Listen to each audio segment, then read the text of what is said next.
Oh, est-ce qu'on serait pas parti pour le premier marathon de la chaîne? Et comme premier manga, j'ai choisi Hell's Paradise. Vous l'avez vu avec ce magnifique coffret qui est sorti à l'occasion des fêtes 2023, que je possède depuis un moment, parce que dans ce coffret, on a bien sûr l'intégrale, les 13 tomes de Hell's Paradise, qui fait partie du Dark Trio. Ça, il faut en parler. Avec Chainsaw Man et Jujutsu Kaisen, donc là, on parle d'un manga où c'est du lourd. Je me dois de connaître cette série parce que, apparemment, c'est du lourd. Et si, comme moi, vous n'avez toujours pas découvert Hell's Paradise, il n'y aura pas de spoil dans ce marathon. Ne vous inquiétez pas, vous pouvez me faire confiance. Chaque fois que je vais lire un tome, je vais vous dire ce que j'en pense. Je vais essayer de donner un avis constructif, le plus structuré possible. Sans plus tarder, on va commencer avec le tome 1, parce que oui, ça va prendre une grosse partie de ma journée. Là, actuellement, il est 11h55. Je commence un peu tard, mais c'est pour le mieux, comme ça, je suis en forme. Je vais pouvoir apprécier ma lecture et vous donner à chaque fois un avis constructif, même si, dans un marathon, je pense qu'à la fin, on n'en peut plus. Je vais me donner les moyens de vraiment apprécier et être à fond du début à la fin. Sans plus tarder, on va commencer avec le premier tome. Déjà, mention spéciale pour les jaquettes, qui sont super bonnes. J'ai l'impression que c'est une peinture. Super beau. Allez, c'est parti pour ce premier tome. Nous sommes à l'époque d'Edo, Gabimaru est considéré comme le plus puissant des shinobi et il croupit en prison. Aucun bourreau ne parvient à lui ôter la vie. En effet, il va se rendre compte qu'il résiste aux plus atroces des tortures. C'est alors qu'il reçoit la visite d'une singulière exécutrice qui se nomme Sagili, de la famille Yamada Aisaimon. Celle-ci lui offre la possibilité d'être innocentée et relâchée, mais à une condition: se rendre sur l'île mystérieuse de Sukavachi et en ramener l'élixir d'immortalité. Cette condition va rappeler à Gabimaru son objectif principal qui est de sauver celle qu'il aime, autrement dit sa femme, et pour ça, il va devoir affronter l'enfer.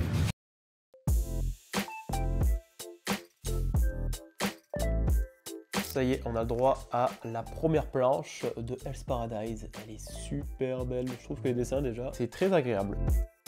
Ok, bon, je viens de terminer le chapitre 1, ça va pour l'instant, je suis pas trop dépaysé. On nous pose le décor, les personnages sont présentés. J'ai hâte de continuer. Ok, on est sur ce genre de personnage principal. Gabimaru, il est chaud. Ok, ben c'est pas mal du tout. J'ai apprécié ce premier volume. On connaît le but déjà de Gabimaru, notre personnage principal, qui est de retrouver sa femme. Pour ça, il est prêt à tout. C'est vrai qu'on ressent bien le côté un peu sombre, d'où sa place dans le Big Three Dark avec Chainsaw Man et Jujutsu Kaisen. Apparemment, l'anime, pas mal de moments qui sont censurés. Là, ce sera plus destiné à tout public, mais dans le manga, c'est moins de 12 ans. C'est du shonen up destiné pour adolescents, quoi, à partir de 12 ans. Les dessins sont très très beaux. On voit qu'il y a du talent. Je vais vous montrer une planche que j'ai vue. À la fin, elle est super belle. Alors, on voit qu'il y a du talent et ça, c'est très appréciable. Bah écoutez, j'ai pas mis longtemps pour lire ce premier tome. Il est midi 39 actuellement. Je vais enchaîner avec le tome 2 et après, je vais aller manger tranquillement. C'est parti. Par contre, quand Gabimaru il a son masque, il a un petit flow quand même. Hein. Il a un petit air à Gojo, non? Vous trouvez pas? Ou à Kakashi, pourquoi pas? Là, il est encore plus stylé avec une sorte d'aura, de surpuissance. C'est beau à voir.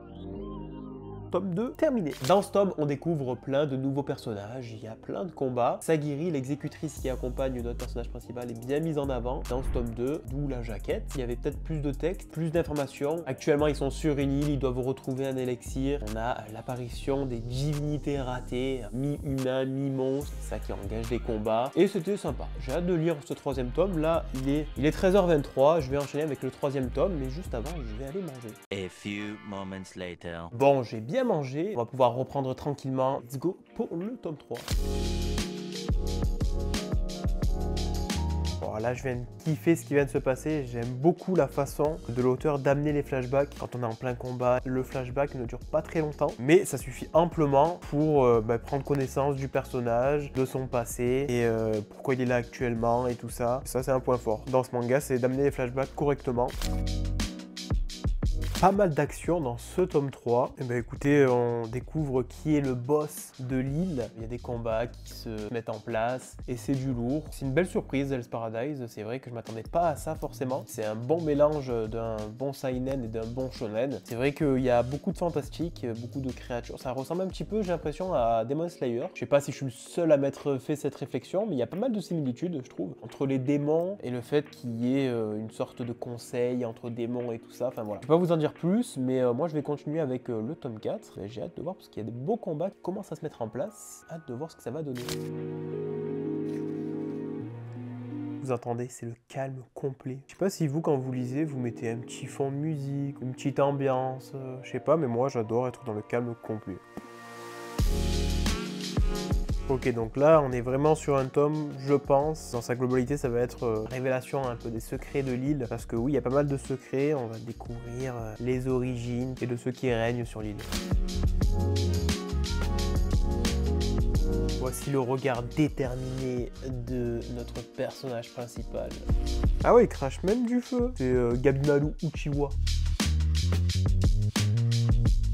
Ok, bah, j'en ai terminé avec le tome 4. Effectivement, on découvre plus de choses sur l'île, qu'est-ce qui se cache et pourquoi il y a de telles divinités et tout ça. Et là, très clairement, on voit que le personnage principal évolue à vitesse grand V. C'est vrai qu'il y a une nouvelle force qui est découverte et chacun va essayer de se l'approprier à sa façon. Là, j'ai envie de lire la suite, en fait, je suis en forme.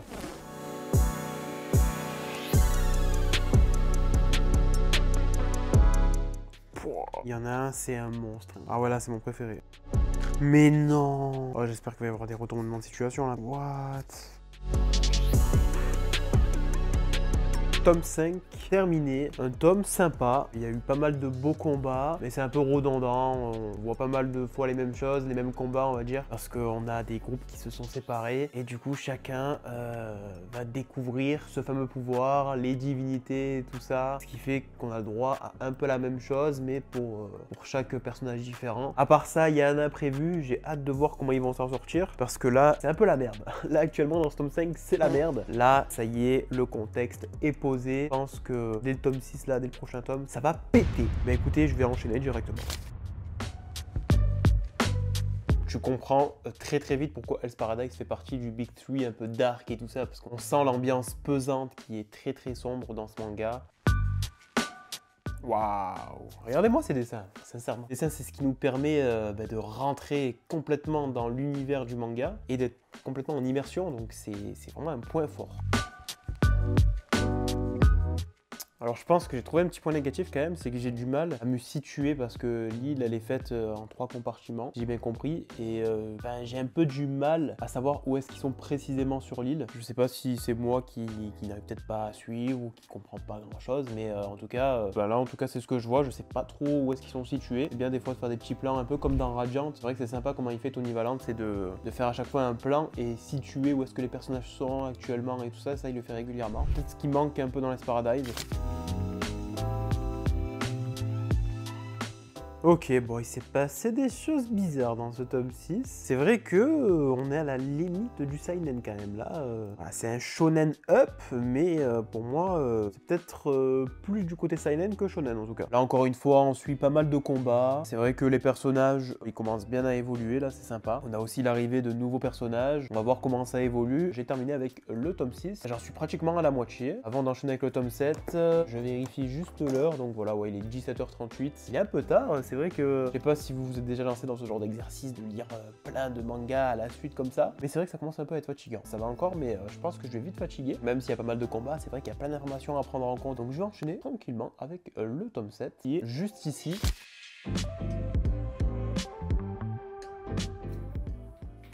Tome 7 officiellement terminé. Là j'ai l'impression qu'on rentre un petit peu dans l'arc final, alors qu'il reste quand même tout ça à lire, donc 6 tomes. J'ai encore pas mal de boulot. Ce tome là c'est vraiment des combats à balles. Ça va très vite. C'est une série courte, finit en 13 tomes. Forcément il faut que ça aille vite, c'est le cas. D'ailleurs je viens de remarquer, mais quand on enlève les jaquettes, on a le droit à un peu une sorte de page inédite. Et le devant, rien de spécial, hein, c'est du noir et blanc. Je suis à 7 tomes de lu, il est actuellement 18h46. Je pense que je vais faire une petite pause pour pas trop fatiguer, parce que là je sens que ça fait beaucoup d'informations. D'un coup, reposer mon cerveau. C'est l'occasion de vous présenter ou même de vous représenter le coffret de Hell's Paradise. C'est parti, on l'ouvre et bien sûr à l'intérieur, on tombait directement sur les tomes. En l'occurrence, c'est les Shikishi qui sont juste ici, ils sont vraiment super beaux, hein, regardez ça. Je sais pas ce que je vais en faire, c'est vrai que c'est quand même un peu plus grand que du A4. C'est une bonne qualité, ça fait plaisir, il y en a plein. Il y en a vraiment beaucoup.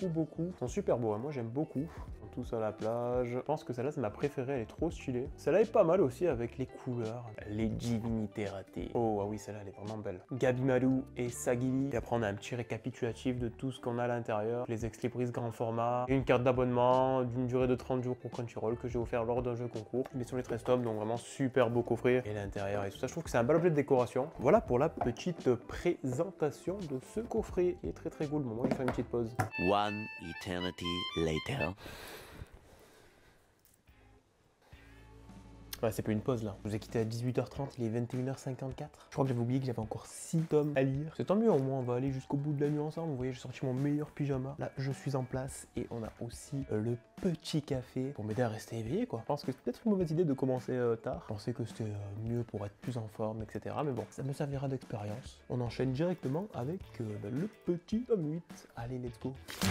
Ah oui, j'avais oublié qu'on était en plein combat. Là, c'est vraiment du lourd quoi. J'aime beaucoup le personnage de Yuzuria, elle est top, elle est vraiment très très forte, j'adore ce personnage. What? Oh, la fin de ce tome, là ça sent pas bon. Allez, faut que je me prépare pour le tome 9, là ça va être du lourd, hein. Let's go pour le tome 9, ce personnage sur la jaquette, c'est mon préféré. Il est super charismatique, c'est parti. Personnage là, banger. Regardez ce flow quand même, ah ouais. Ce tome était incroyable. Toujours des combats et il y a un peu ce revirement de situation. C'est vrai que le but principal, les événements qui viennent se dérouler, là l'objectif a complètement changé. Ok, ça reprend énormément les codes du shonen, c'est normal, mais je trouve qu'il y a quand même une belle touche d'originalité. C'est prenant. Du début à la fin, je suis dedans à fond. Je vais enchaîner directement. Il est 22h47 et j'ai encore 4 tomes à lire. Je vais y arriver.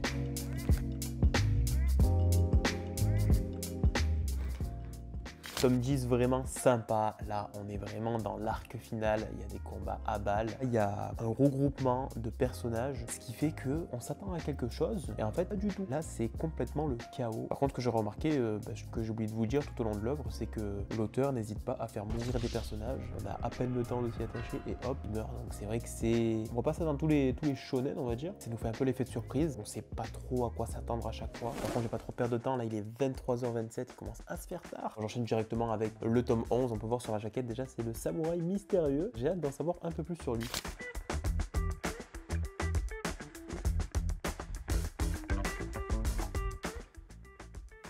Bon, verdict hein, pour ce tome 11, malheureusement je suis pas très fan de ce personnage. Je vais continuer parce qu'il me reste 2 tomes, il se fait tard, il me reste le tome 12 et le tome 13. Let's go pour le tome 12, j'ai hâte de connaître le dénouement. En vrai, il est pas mal ce samouraï un peu mystérieux. Il est pas mal.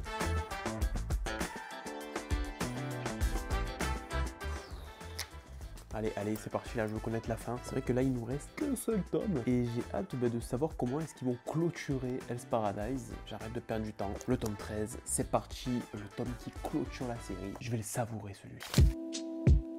Bon, là, on est encore sur des combats. Et ce qui est vraiment appréciable, c'est... Vous savez, il y a certains mangas où des fois, les personnages, ils annoncent leurs coups spéciaux avant de le faire et tout ça. Et ben là, en l'occurrence, j'ai l'impression que dans leur pensée, ils annoncent leur technique. Ce qui est bien, c'est qu'on a des petits astérix comme ceci. Donc là, apparemment, Karatakewari, c'est fendeur de parois. Donc vraiment, ça, c'est super de faire ça parce qu'on comprend bien quand il y a un combat, quand il y a des techniques, on comprend ce que c'est grâce au dessin et grâce à la désignation, la définition, hein, tout simplement, de la technique. Donc super, ça c'est appréciable. Il se passe trop de choses là. Ça va? T'as vu? C'est incroyable hein, ce qui se passe. Tu es d'accord avec moi? En commentaire? Okay. Ouais, tu t'en vas, toi t'es comme ça. Ok. What? Ah, tu es de retour toi? Ah ouais? C'est sérieux toi? Et oui, je suis bientôt à la fin. Oh.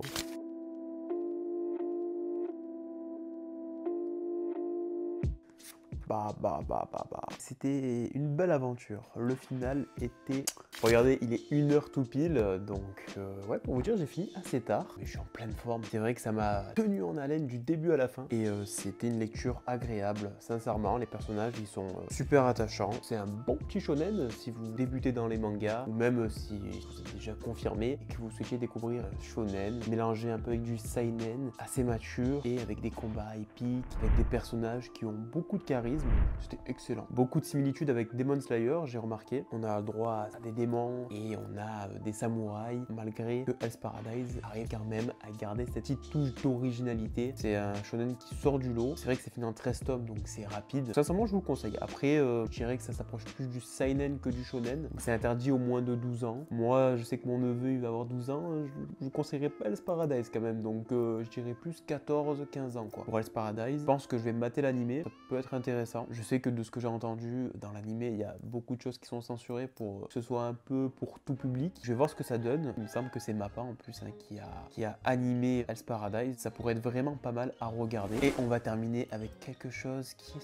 super satisfaisant. Je suis sur Manga Collect et je vais aller dans Pile à lire. Je vais rechercher Hell's Paradise qui est juste ici. Vous voyez, j'ai tout lu donc je vais faire tout sélectionner. Ok, et voilà, c'est magnifique. Donc là maintenant, quand je vais rechercher Hell's Paradise, hop, tout lu, ça c'est magnifique. Je réduis petit à petit ma pile à lire. Je suis trop content d'avoir découvert cette série, sincèrement. C'est vrai qu'elle me faisait de l'œil depuis un moment. J'avais les tomes depuis Noël 2023. J'attendais de faire justement ce marathon pour profiter de Hell's Paradise. Je suis très content. N'hésitez pas à me dire si vous avez déjà lu Hell's Paradise ou si ça vous a convaincu pour commencer ce manga. Merci beaucoup d'être resté jusqu'à la fin. On se retrouve très bientôt pour une nouvelle vidéo. Ciao, bye bye.